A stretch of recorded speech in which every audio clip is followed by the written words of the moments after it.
কিয়ামতের ময়দানে আল্লাহর হাবিব সাল্লাল্লাহু আলাইহি ওয়াসাল্লাম যখন আদম থেকে কিয়ামত পর্যন্ত সমস্ত মানুষ একত্রিত করা হবে, ওই দিন আল্লাহর হাবিব সাল্লাল্লাহু আলাইহি ওয়াসাল্লাম এই উম্মতের জন্য সেই দিন দোয়া করবেন। এটাকে বলা হয় মুস্তাজাবুদ দাওয়া। রব্বুল আলামিন সবাইকে, যত নবী জমিনের মধ্যে আগমন করেছেন, সমস্ত নবীদেরকে আল্লাহ তাআলা কিছু স্পেশাল দোয়া দিয়েছেন।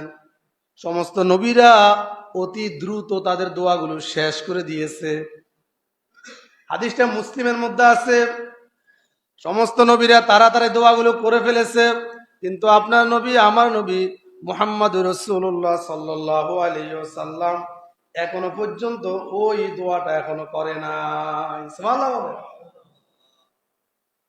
কত কষ্ট করেছিল জমিনের মধ্যে, তাইফের মানুষগুলা তাকে রক্ত জড়িয়েছেন, লোকেরা পাগল বলে বলে তাকে আঘাত করেছেন, ফাতর মেরেছেন।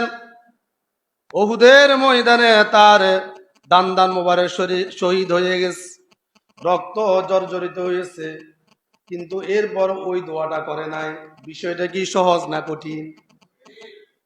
এত কঠিন মুসিবতের সময়, এত টেনশন, এত পেরেশান, লোকেরা পাগল বলে বলে বাচ্চারা যখন তাকে ফাতর মারা আরম্ভ করলো, গোটা শরীর থেকে রক্ত ঝরা আরম্ভ হয়েছে। আল্লাহর হাবিব সাল্লাল্লাহু আলাইহি সাল্লাম হাঁটতে পারে না, এখান থেকে হাঁটে কয়েক কদম যাওয়ার পর আবার বসে যায়। শরীরটা নিস্তেজ হয়ে গেছে, দুর্বল হয়ে গেছে, রক্ত পড়তেছে, প্রচন্ড রক্ত। ইসলামের জন্য দাওয়াত দিতে গিয়েছিলেন, কোনো স্বার্থের জন্য যান নাই, ঠিক কিনা বলেন? কোনো টাকা পয়সার জন্য যান নাই, কোনো ক্ষমতার জন্য যান নাই। তাইফের মানুষগুলোকে শুধু একমাত্র লা ইলাহা ইল্লাল্লাহ এই দাওয়াতটুকু দেওয়ার জন্য তাদের নিকট গিয়েছিলেন। কিন্তু তাইফবাসীরা তাকে চিনল না, তাইফবাসীরা তাকে দূর দূর করে তাড়িয়ে দিল। লোকেরা তাকে পাগল বলে পিছন দিক থেকে পাথর মারা আরম্ভ করলো, পাথর মেরে মেরে শরীর থেকে রক্ত জড়িয়ে দিল। আল্লাহর হাবিব সাল্লাল্লাহু আলাইহি ওয়াসাল্লাম চাইলে ওই সময়ও এই দোয়াটা করতে পারতেন। উহুদের ময়দানে যখন দান মুবারক শহীদ হয়ে গেল, এরপরে এই দোয়াটা তিনি করেন নাই। এমনকি যখন এর চাইতে আরো কঠিন পরিস্থিতি আসলো, মক্কার মানুষগুলো তাকে হত্যা করার জন্য চেষ্টা করলো। হত্যা করার জন্য যখন 100 লালটের ঘোষণা দিল, যেই লোক মুহাম্মাদের কল্যাণ আনতে পারবে তাকে 100 লালট দেওয়া হবে। লালট মানে হলো ওই সময়ে মক্কার মধ্যে সব চাইতে দামি জিনিস, স্বর্ণের চাইতে দাম। 100 লালট ঘোষণা করলো। রাত্রিবেলা আবু বকর সিদ্দিককে নিয়ে চোরের মতো মক্কা ছেড়ে পালিয়ে যাচ্ছে। অথচ দুনিয়ার সমস্ত মানুষদের জন্য তিনি মানুষের কল্যাণের জন্য এসেছেন। দুনিয়ার মানুষদের জন্য, জাহান্নামী মানুষদেরকে জান্নাতি বানানোর জন্য পৃথিবীতে এসেছেন। এছাড়া আল্লাহর হাবিব আর কিছুই চাই নাই। যখনই রাষ্ট্রে প্রেসিডেন্ট হওয়ার পরে তার ঘরে খানা ছিল না, তার কোনো বিল্ডিং ছিল না, ঘরের মধ্যে কোনো সোনা দানা ছিল না, টাকা পয়সা ছিল না। সারাদিন মানুষদেরকে দেওয়ার পরে ঘরে এসে দেখে কিছুই নেই, শুধু ফানি আর ফানি। এরপরও আল্লাহর হাবিব